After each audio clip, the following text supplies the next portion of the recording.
October শুক্রবার। আত্মিক অনুভূতি ধর্ম, বিশ্বাস নয়। শ্রীজীবন কৃষ্ণ, দেখ, গতকাল রাত্রে স্বপ্নে দুটো দৈববাণী শুনলাম। প্রথমে শুনলাম অনুভূতিই হচ্ছে ধর্ম, তার কিছুক্ষণ পরে আবার দৈববাণী, সকলেরই বিশ্বাস একজন ছাড়া। প্রথমটার অর্থ তোরা জানিস, বেদের ওই কথা, নয়মাত্মা প্রবচনেন লভ্য ন মেধয়া ন বহুনা শ্রুতেন যমেবৈষ বৃণুতে তেন লভ্যস্তস্যৈষ আত্মা বিবৃণতে তনুক্ষাম। ঈশ্বর যদি কৃপা করে দেহ থেকে মুক্ত হন তবেই মুক্তি। এই মুক্তি কে দেখাবে বাবা? দেহি নিজে দেখবে। এই অনুভূতি ধর্ম। আর দ্বিতীয় দৈববাণীর অর্থ হচ্ছে আমাকে দেখে যারা একজনে পরিবর্তিত হচ্ছে তারা ছাড়া আর সকলেরই ধর্ম বিশ্বাসের ওপর নির্ভর। আমাদের হচ্ছে প্রত্যক্ষ বাস্তব। বিশ্বাস ধর্ম নয় বাবা। হ্যাঁ, একেবারে বলছেন 13ই অক্টোবর 1960 তিনি রাতের দৈববাণী দুটো শুনেছেন। অনুভূতি ধর্ম আর সকলেরই বিশ্বাস একজন ছাড়া।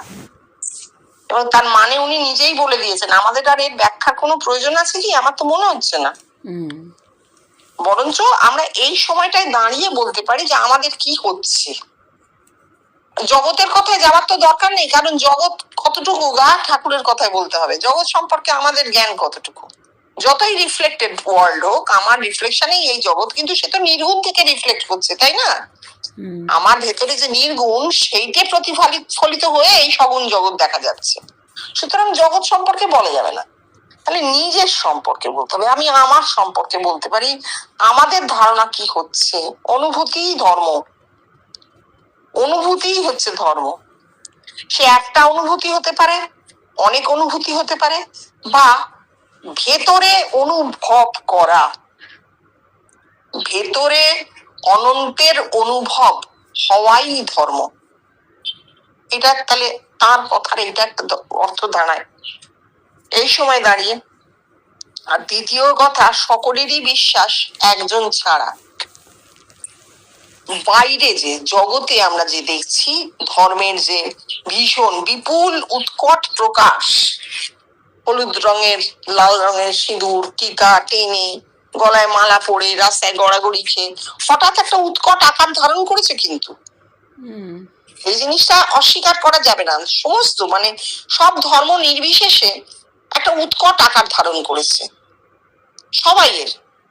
হিন্দু মুসলমান বেশি, আমরা এই দুটো ধর্মকে চোখের সামনে দেখতে পাচ্ছি। এদের ধর্মের অনুষ্ঠান উৎকট আকার ধারণ করেছে। যা জানতে পারি না বিদেশে, খ্রিস্ট ধর্ম, ইহুদিদের ধর্ম, সেখানে উৎকট আকার, সমস্ত ওই তান্ত্রিক সমস্ত ক্রিয়া স্থান পেয়েছে। উৎকট ব্যাপার, মানে অত্যন্ত ঘৃণ্য ব্যাপার স্যাপার। তাহলে এইটা হচ্ছে জগতের বাহ্যিক জগতে, বাইরের জগতে ধর্ম বলতে আমরা যেটা এইটাই দেখতে পাচ্ছি। এটা কি থেকে হচ্ছে? তারা সকলেরই একটা বিশ্বাস, ভেতরে একটা বিলিফ কাজ করছে যে এইভাবে আমরা একটা কোথাও পৌঁছবো। কোথায় পৌঁছবো জানে না, গন্তব্য জানে না, কিন্তু এটা সবাই করছে। কিছু কিছু মানুষের অবশ্যই ভোগ্যবস্তুর প্রতি আকর্ষণ, কিন্তু যারা ধর্ম ভেবে করছে তারা এইটাই ভাবছে, এইভাবেই করছে। কিন্তু সেখানে উনি দৈববাণী শুনেছিলেন একজন ছাড়া। একজন কে? একটা মানুষ নিজে। সকলের দিকে তাকাবার দরকার নেই। সকলের বিশ্বাস আমি বুঝতে পারবো না, কারণ আমার বিশ্বাস তার বিশ্বাস মিলবে না। আর বিশ্বাস ধর্ম নয়, ঠাকুরও বলছেন, জীবনকৃষ্ণ বলছেন যে বিশ্বাস ধর্ম নয়। তাহলে সকলের ধর্ম যেটাকে দেখছি এবং বুঝতে পারছি যে এদের বিশ্বাস এইভাবে তার একটা জায়গায় পৌঁছবে, তাহলে এটা ভুল। ভুল মানে আমার জন্য ভুল। আমি সেই একজন, আমি এর মধ্যে পড়ছি না। আমার কাছে আমার পরম অনুভবটি ধর্ম, আর কিন্তু কিচ্ছু নেই। আত্মমগ্ন হওয়াই ধর্ম আমার কাছে, তাই না? এই যে বলছেন আমাদের হচ্ছে প্রত্যক্ষ বাস্তব, তা আমাদের উনি ব্যবহার করেছেন। সেখানে আমি বলছি আমার কাছে যেটা প্রত্যক্ষ, কারণ এখন আর জীবন কৃষ্ণ নেই, তার সঙ্গে মিলিয়ে নেবার অবস্থায় আমরা কেউ নেই। ঠিক আছে, এখন তো তিনি নিরালম্ব করে দিয়েছেন, তা আমি আমারটাই বলবো। আমি নিজের কথা বলবো। ঋতম বদিস্বামী সত্যম বদিস্বামী, নিজের অনুভূতির কথা বলিবে, সত্য বলা হইবে। তারপর 15ই অক্টোবর শনিবার, দেহ আর প্রাণ এই বলাটাই সত্য বলা। কথামৃত পাঠ, রাধে গোবিন্দ জয়, রাধে গোবিন্দ জয়। শ্রীজীবন কৃষ্ণ একমাত্র দেহতত্ত্ব ছাড়া এ কথার কোনো অর্থ নেই। এই দেহ রাধা, আর দেহে যে প্রাণ বা আত্মা এই গোবিন্দ। তাকে আমি রাধা গোবিন্দ বলবো কেন? যেটা বললে মানুষ কল্পনার রাজ্যে ছোটাছুটি করবে, আর যেটা বললে জাতি ধর্ম নির্বিশেষে সমস্ত মানুষ বুঝবে আর বলতেও কোনো কুণ্ঠাবোধ করবে না। এই দেহ আর প্রাণ এইটাই সত্য বলা, আর এইটা জগতের সব মানুষই তো বুঝবে।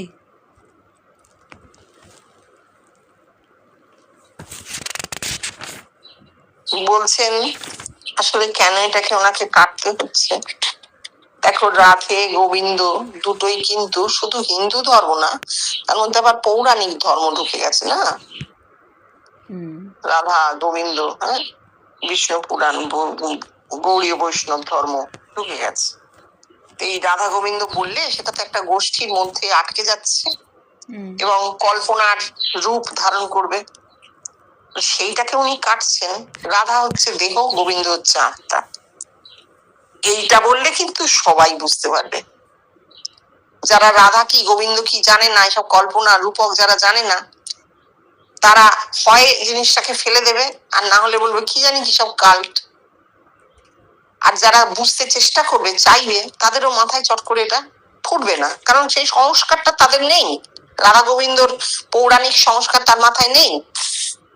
তাহলে কি পৃথিবীর মানুষ বুঝবে যদি বলা হয় এই তোমার দেহ, your body and your soul, তোমার আত্মা, এই দেহে আত্মা, এই দেহটাকে আমরা রাধা বলি আর ওই আত্মাটাকে গোবিন্দ নাম দিয়েছি। তুমি সোল বলছো, আমি গোবিন্দ বলছি। তুমি দেহটাকে বডি বলছো, আমি রাধা বলছি। তাহলে সবাই বুঝবে।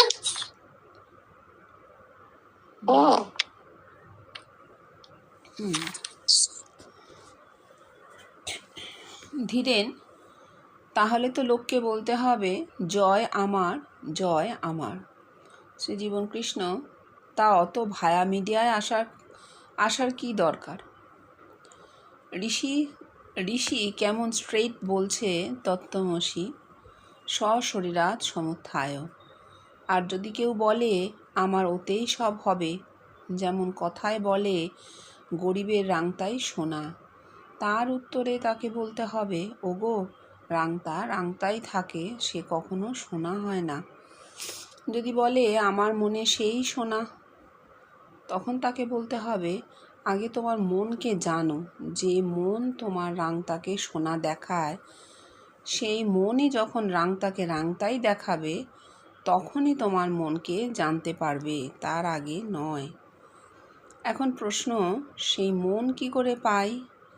ওরে, সত্যকে দেখলেই একং সৎ, সে আছে কোথায়? তোর দেহে সহস্রারে। তাকে দেখলেই তখন শুধু যা সত্য তাই দেহেতে ফুটবে। তখন সত্যের রঙে মনও যে রাঙিয়ে যাবে বাবা, বলছেন। যাই হোক, ধীরেন্দা যে বললেন জয় আমার, জয় আমার, দৈব বলিয়ে নিল, মুখ দিয়ে বেরিয়ে এলো, মানে নিজের অজ্ঞাত সারে বলে ফেলেছেন।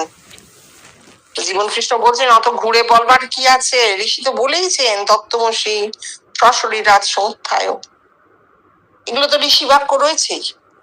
এবং আমরা যদি বাইরের দিকে তাকাই, তাহলে সেই মানসুর আল্লাহ বলেছিলেন আনাল হক, আমি সত্য। যিশু বলেছিলেন আমি আর আমার পিতা এক, I and my father in the heaven are but one. তাহলে সবাই বলেছে এই কথাটা। এবার এত কথা হওয়ার পর, বিভিন্ন ধর্মে এই কথা থাকা সত্ত্বেও যদি কেউ রাধা গোবিন্দ করে, কৃষ্ণ বৃন্দাবনে ছিলেন, লীলা করেছিলেন, রাধা তাঁর সব থেকে প্রিয় সখী ছিল, এগুলো কি হবে? এগুলো খানিকটা কল্পনার বুনন হবে, কাহিনী, মিথ্যে কাহিনী। এ তো সত্যি নয়, এ তো সত্যি নয়। যখনই বাইরে সৃষ্টি করা হচ্ছে তা তো সত্যি হচ্ছে না। এবার কেউ যদি বলে যে আমি গরিব মানুষ, আমার কাছে ওই রাধা গোবিন্দই ভগবান, রাংতা বলতে তো তাই বলা হয়েছে, সোনা আত্মা। আমি দেহ আর দেহস্থ আত্মার কথা না বলে যদি বলি না না না ওই বৃন্দাবনে যে রাধা গোবিন্দ আছেন উনি আমার ইষ্ট, উনি আমার ইষ্ট, তাহলে কি হলো? আমি গরিব মানুষ। গরিব কেন? কারণ আমার মধ্যে সেই বড় লোকটাকে আমি দেখতে পাইনি, আমার মধ্যে ব্রহ্মের প্রকাশ ঘটেনি, বড় লোকটাকে আমি দেখতে পাইনি, তাই আমি গরিব। গরিব বলে আমি কি করছি? রাংটাকে সোনা বলছি, অর্থাৎ ওই বানানো মূর্তি রাধা গোবিন্দ তাকেই বলছি উনি আমার ঈশ্বর, উনি সোনা, উনি আমার দেহস্থ আত্মা। না, নয়। এইবার বলছেন যে মন, যদি কেউ বলে তাকে বলতে হবে আগে তোমার মনকে জানো। যে মন তোমার রাংটাকে সোনা দেখায় সেই মনই যখন রাংটাকে রাংটা দেখাবে তখনই তোমার মনকে জানতে পারবে, তার আগে না। অর্থাৎ সত্য যখন তোমার মন তোমাকে বলবে তুমি যে রাধা গোবিন্দ স্থাপন করেছো, তাকে পুজো করছো, চারবেলা শয়ন দিচ্ছ, খাওয়াচ্ছ, বসাচ্ছ, আর বলছো এই আমার ইষ্ট, এই আমার ঈশ্বর, যেদিন তোমার মন তোমাকে বলে দেবে যে না ও তো তুমি বাইরে স্থাপন করেছো, তোমার কল্পনার সৃষ্টি ওটা, আসলে আসল সোনা তোমার ভেতরে, বড়লোক ভেতরে বসে আছে, এটা রাংটাই তোমার সৃষ্টি, তোমার ভেতরে, তোমার অন্তরে যিনি আছেন অন্তর্যামী, তিনি সেই আত্মাই সোনা। মন জানিয়ে দেবে। তাহলে মন কি জানালো? মন সত্যটা জানাবে। মন তোমার মিথ্যার আবরণ ঘুচিয়ে দিয়ে সত্যকে প্রকাশ করে দেবে, সেই দিন তুমি জানতে পারবে। এখন সেই মন কি করে পাই? উনি বলছেন মন কি করে পাই? সত্যকে দেখলে তবে পাওয়া যাবে, না হলে হবে না। অরণ্যে ঘুরে বেরিয়ে দিন কাটবে। যেদিন নিজের ভেতরে জানা যাবে যে সত্য কি, সত্য পার্সনিফাইড হতে পারে, একটি মানুষের রূপ ধারণ করতে পারে, আবার নাও পারে। এই জায়গাটায় বারবার আমাদেরকে হাতুড়ি দিতে হবে যে সত্য একটি মানুষের রূপে ফুটতে পারে, নাও পারে। কেউ সত্যকে সূর্য দেখেছে, শুধু সূর্য, ঋষিরা লিখে গেছেন সত্য সূর্য। কেন? তারা কোনো মানুষ দেখেননি, শুধু সূর্যকেই দেখেছেন, তাই জন্যই তারা নিরাকার ব্রহ্মর কল্পনা করেছেন বা বলে গেছেন। বোধ, বোধ, সত্যের বোধ, যা ভাষায় রিপ্রেজেন্ট করা যায় না, যা মানুষকে বোঝানো যায় না।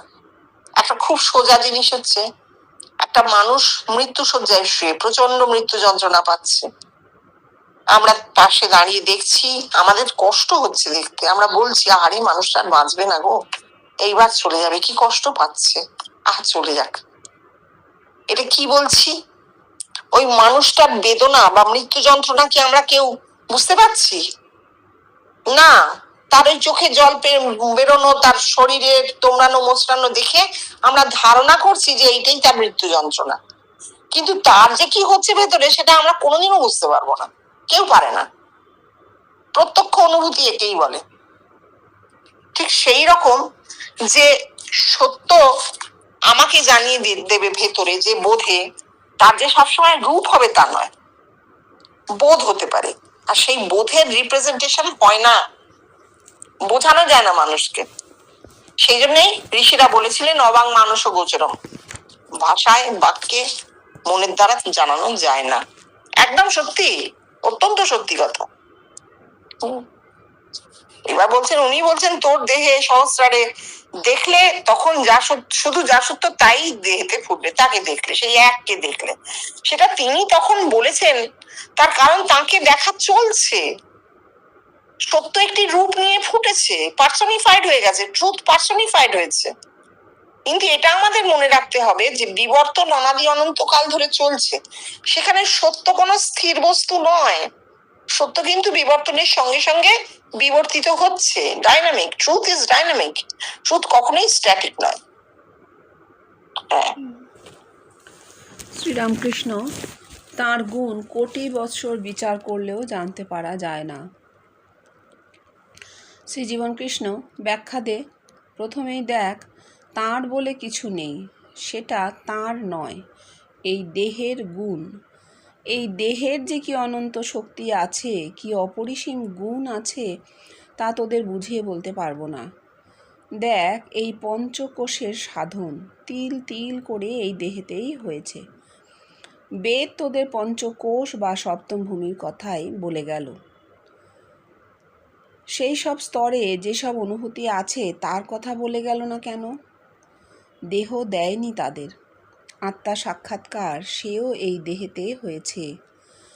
আত্মার মধ্যে জগৎ সেও এই দেহেতেই দেখেছি। জগৎ বীজ বীজ হতে সেও এই দেহেতেই। বীজ স্বপ্ন, স্বপ্ন নেই, এই সব এই দেহেতেই হয়েছে। তারপর এই তোদের দেহেতে আমাকে দেখা। এতদিন তোদের মুখে শুনে এলাম, এই কমাস যাবৎ এখন আমি তোদের সকলকে দেখতে আরম্ভ করেছি আমার দেহেতেই। এই দেহের আরও কত যে গুণ আছে তার ইতি করা যায় না। এখন তোরা একটা প্রশ্ন তুলতে পারিস, আচ্ছা সেই গুণ কি এই স্থূল দেহের না দেহস্থ চৈতন্যের? ওরে, সেও এই স্থূল দেহকে বাদ দিয়ে হবে না। দেহ আছে বলেই না চৈতন্য সাক্ষাৎকার। তাই শুধু চৈতন্য ধরলে হবে না বাবা, শ্বাস বিচি খোলা সবই নিতে হবে। আমার এই যে দেহ, সেটা তো নরদেহ। তোরা যে আমায় তোদের দেহেতে দেখিস, সে কি আমার চৈতন্যকে দেখিস? আমার এই গোটা দেহটাই চিন্ময়, তোরা সেই গোটা দেহটাকেই দেখিস। এই কি শেষ? না, আরও আছে। কোটি বছর বিচার করে যা, তবুও এর শেষ পাবি না। অপরদিকে এর ব্যাখ্যা, জগতে যত মানুষ আছে প্রতিটি মানুষেরই বিভিন্ন গুণাগুণ আছে। হোক সে ভাগ্যবানের ঘরে লক্ষ্মী আর অভাগার ঘরে অলক্ষ্মী, সেও তো ঈশ্বরেরই গুণ। আবার সব মিলিয়ে বিন্দুতে এসে একটি মাত্র গুণ, স একক। তাই এই কোটি বছর বিচার করলেও শেষ করা যাবে না। তাহলে গুণ, ব্রহ্মের গুণ কি? উপনিষদ বলছে স একক, সে এক। তাহলে বিচার করে সেই একের আবার কত রকম কি বার করবো আমরা? পারবো না তো। এবার ওর কথায় যাই। প্রথমে উনি বলছেন তাঁর বলে কিছু নেই, এই দেহ, এই দেহের গুণ। সেই দেহের গুণ তার মধ্যে পরিপূর্ণ প্রকাশিত হয়েছিল বেষ্টির সাধন। একটা একটা করে স্তর পেরিয়ে গেছেন তিনি, তারপর আত্মার সাধনে পৌঁছেছেন। সেখানেও আত্মার মধ্যে জগৎ বৃহৎ জগৎ বীজবৎ হয়ে গেল। বীজ স্বপ্ন, স্বপ্ন নেই, সব তার দেহেতে হয়েছে। তাহলে একটি মানুষের দেহেতে পূর্ণ সাধন হয়েছে, সেই কথাটা তিনি জানালেন। অর্থাৎ দেহের গুণ, তার বলতে না, দেহের গুণ।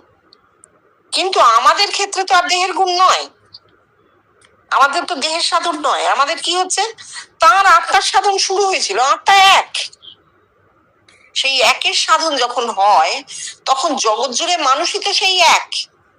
তাই জগৎ জোড়া মানুষের মধ্যে সেই এক স্থান পেয়ে যায়, সেই একের সাধন স্তর স্থান পেয়ে যায়। যেমন কি করে বোঝানো যাবে, যেমন সভ্যতার বিবর্তনে আমরা সবাই এখন পাকা বাড়িতে থাকি। সে আমি পাকা বাড়ি তৈরি করতে জানি আর না জানি, আমি একটা পাকা বাড়িতে থাকি। কেন? এটা সভ্যতার বিবর্তন। বিবর্তন যেখানে নিয়ে যাবে মানুষ সেখানেই দাঁড়াবে গিয়ে। এই একের আত্মার সাধন যখন শুরু হলো, এক যেহেতু আত্মা এবং জগৎ জোড়া অস্তিত্ব, সেই জন্য কি হলো, সবার মধ্যেই সেই এক। সেই সমস্ত মানুষই কিন্তু সাধনের ওই স্তরে বিলং করছে, সবাই ওইখানে আছে। এইবার আত্মার গুণ উনি বলছেন, আমাকে যে দেখিস, আচ্ছা মধ্যস্তর একটা আছে, সেটা হচ্ছে ওকে দেখা। আবার উনি বলছেন তোদেরকেও আমি আমার দেহেতেই দেখছি। তাহলে কি হলো, দুদিক দিয়ে হলো। One is all is one. দুদিক দিয়ে না হলে কি হচ্ছে, দাঁতে দাঁত বসে না। এবার দাঁতে দাঁত বসলো। উনি দেখছেন, আবার ওনাকে সবাই দেখছে। দাঁতে দাঁত বসলো, one is all is one হলো। এবার বলছেন এই গুণটা কিসের, এটা কি গুণ যেটা প্রকাশ পাচ্ছে? উনি ভেতরে দেখছেন, আবার ওনাকে সবাই বাইরে, ওনাকেও দেখছে লোকে ভেতরে। উনি বলছেন চৈতন্য। তো চৈতন্য তো এক, একের গুণ কি? আত্মার গুণ এক, একত্ব। চৈতন্যের গুণ একত্ব, সেই এক। আর তো কোনো গুণ নেই, আর কিন্তু কোনো গুণ নেই। এবার ওনাকে দেখা বা ওনার সকলকে দেখা, জগতের সঙ্গে উনি এক হয়ে গেছেন, তাই উনি জগৎকে ভেতরে দেখছেন। আর জগতের মানুষ কি হচ্ছে, সেই সময়টা দাঁড়িয়ে ওকে দেখতে পেয়েছে। কেন? চৈতন্য রূপ ধারণ করেছে। যেটা একটু আগে কথা হচ্ছিল যে সত্য কি পার্সনিফাইড হয়, ট্রুথ পার্সনিফাইড হয় কি? হ্যাঁ, এই ক্ষেত্রে ট্রুথ পার্সনিফাইড হয়েছিল, একটা অবজেক্টিভ রূপ তার সেটা পেয়েছিল। কেন? কেন অবজেক্টিভ? প্রমাণের জন্য, একদম এভিডেন্স, ডাইরেক্ট এভিডেন্স, যে আমরা বাইরে দেখছি, ভেতরেও দেখে তার ঘরে গিয়ে পৌঁছে বলছে এই দেখুন আপনাকে না দেখেছি আমি। তাহলে কি হলো? একদম অবজেক্টিভ। এইটা কেউ কাটতে পারবে না। প্রত্যেকেই যারা ঘরে বসেছে, হ্যাঁ আপনি দেখেছেন, আমরাও দেখেছি, হ্যাঁ এই একেই দেখেছি। তাহলে এটা কি হলো? অবজেক্টিভ। ট্রুথ পার্সনিফাইড কেন হয়েছে? অবজেক্টিভ, প্রমাণের জন্য। এইবার কিন্তু সাবজেক্টিভ। বোধ মানে কিন্তু সাবজেক্টিভ, মানে আমার ক্ষেত্রে আমি যা বোধ করছি সেটা আমি ভাষায় ব্যক্ত করতে পারবো না, এটা কিন্তু হয়ে গেল সাবজেক্টিভ একটি মানুষের। আর যখন জগৎ জোড়া অবজেক্টিভ, তখন ওই ট্রুথ পার্সনিফাইড হয়েছিল। এইবার যেটা বলছেন যে গুণের কি শেষ আছে, অর্থাৎ এক আত্মা, সেই এক আত্মার অজস্র প্রকাশ, অগণ্য অগণিত প্রকাশ এই জগতের মানুষ, অগণিত মানুষ, সেই এক আত্মার প্রকাশে, এক চৈতন্যের প্রকাশে এই বহু বহু বহু বহু মানুষ। তারা কেউ জগতের বিচারে, তারা কেউ দোষী, কেউ গুণী, কেউ পাপী, কেউ পুণ্যাত্মা। কারোর ঘরে অভাব, কারোর ঘরে প্রচুর ধন সম্পদ। বলছেন ভাগ্যবানের ঘরে লক্ষ্মী, অভাগার ঘরে অলক্ষ্মী, সেই একই আত্মার প্রকাশ। মানে এইটা কিন্তু অনেক বড় কথা, ঈশ্বরেরই গুণ, ঈশ্বরেরই গুণ। কেউ যদি বলে যে বদমাইশ লোকটা এত শয়তান, একসঙ্গে 10টা লোককে খুন করেছে, আমরা সেমিটিক ধর্মের বন্ধনে চলে গেলে বলবো যে এই লোকটাকে শয়তান ভর করেছিল, ইবলিস ভর করেছিল। কিন্তু জানবে আমাদের উপনিষদের ধর্মে, ব্রহ্ম ধর্মে, ব্রহ্মবিদ যে, সে কখনো এই কথাটা বলবে না। সে বলবে শক্তির প্রকাশটা ওইভাবে ঘটেছিল, ধ্বংসাত্মক শক্তির প্রকাশ ঘটেছিল, রুদ্র প্রকাশ ঘটেছিল, তাই এমন হয়েছে। এবং তার বদলে কি হবে? ঋষিরা প্রার্থনা করতে বসবে যে রুদ্র যত্তে দক্ষিণ মুখম তেন মাং পাহি নিত্যম।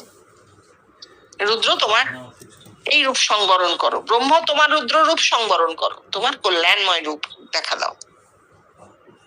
যে সূর্য আলো দিয়ে প্রাণ দেয়, সেই সূর্য আমাদের জ্বলছে পুড়িয়েও দিতে পারে, তো হিটস্ট্রোকে মানুষ মারাও যায়। এইটা বুঝতে হবে যে যেখানে আত্মার গুণের কথা হচ্ছে, সেখানে কিন্তু ওই ঠাকুরের কথা, বায়ুর নির্লিপ্ত, সুগন্ধ দুর্গন্ধ দুই আছে, সেরকম আত্মা বা ব্রহ্ম নির্লিপ্ত। এই বাহ্যিক যে সমস্ত ক্রিয়াকলাপ, তা দিয়ে তার গুণ বিচার করা যাবে না। যদি বলো সে ওই বদমাইশ লোকটা কি তাহলে ব্রহ্ম? হ্যাঁ, সেও ব্রহ্ম, অবশ্যই অবশ্যই।